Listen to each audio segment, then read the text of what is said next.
വല്ല നഷ്ടമുണ്ടോ നമുക്ക് ചോദിച്ചാൽ ഒറ്റ കാര്യം ചിന്തിക്ക്.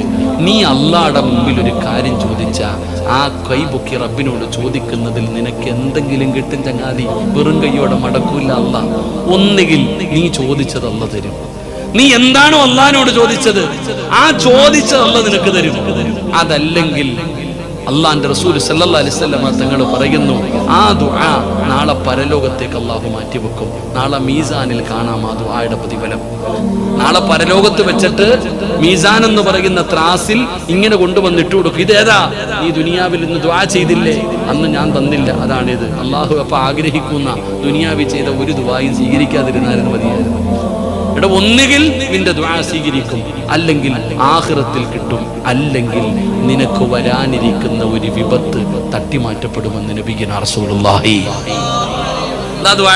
എന്തെങ്കിലും നിനക്ക് കിട്ടും. ഈ മൂന്നാല് ഒരെണ്ണം നീ എത്ര വലിയ പാവിയാണെങ്കിലും അള്ളാഹിനോട് ദുആ ചെയ്താ നിനക്ക് വരാനിരിക്കുന്ന ഒരു വിപത്തെങ്കിലും അള്ളാഹു തട്ടിമാറ്റും. ഇതാ ദുആ. ചുമ്മാതെ ചോദിച്ചാ പോരാ, ചോദിക്കേണ്ടതുപോലെ ചോദിക്കണം. അള്ളാഹു അഭിമാന്തരമാറാകട്ടെ. അതിന് ഒരുപാട് വലിയ ദുആ ഒന്നും വേണ്ട, ഒരു വാക്ക് മതി. ഒരു വാക്ക് മതി. അത് പറയേണ്ട രീതിയിൽ പറയണം.